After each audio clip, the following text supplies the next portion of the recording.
കേരളം കാത്തിരിക്കുന്നത് മെയ് 4 റിസൾട്ടിന് വേണ്ടിയിട്ടാണ്. പക്ഷേ അതിനു മുമ്പ് നമുക്കൊരു ചെറിയ റിസൾട്ട് അവിടെ മെയ് 2 ബാക്കിയിരിപ്പുണ്ട്. അതാണ് നമ്മളെ പ്രൈം ഫോക്കസ്. കാരണം നമ്മൾ കഴിഞ്ഞ വർഷം വാർഷിക പരീക്ഷയ്ക്ക് എഴുതിയിട്ട് നമ്മൾ സുന്ദരമായിട്ട് വെയിറ്റ് ചെയ്യുന്ന ഒരു റിസൾട്ടാണ് മെയ് 2 റിസൾട്ട്. പക്ഷേ നമ്മളെല്ലാവരും പാസ്സാവും, നിങ്ങൾ ടെൻഷനൊന്നും അടിക്കേണ്ട, എല്ലാവരും 9ാം ക്ലാസ്സിലോട്ട് എത്തും, നോ ടെൻഷൻ. പക്ഷേ പ്രശ്നം അതൊന്നുമല്ല. 9ാം ക്ലാസ് നിങ്ങൾ 8ാം ക്ലാസ്സിൽ പഠിച്ച പോലെയല്ല.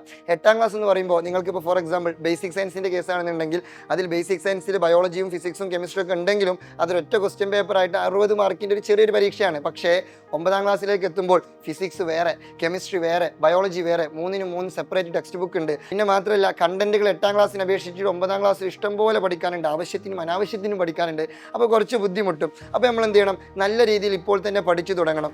അതിന് പറ്റിയിട്ടുള്ള ഒരു ബെസ്റ്റ് ഓപ്ഷനാണ് സൈലത്തിൻ്റെ നിഞ്ച ബാച്ച്. വളരെ വേഗത്തിൽ തന്നെ ജോയിൻ ചെയ്തോളൂ. ഇപ്പം നിഞ്ച ബാച്ചിൽ ഓൾറെഡി ഫസ്റ്റ് ചാപ്റ്റർ എല്ലാ വിഷയത്തിലും കംപ്ലീറ്റ് ആയി. അപ്പോൾ നിങ്ങൾ ഓൾറെഡി ലേറ്റ് ആണ്, അപ്പോൾ ഇനി ലേറ്റ് ആവാൻ പാടില്ല.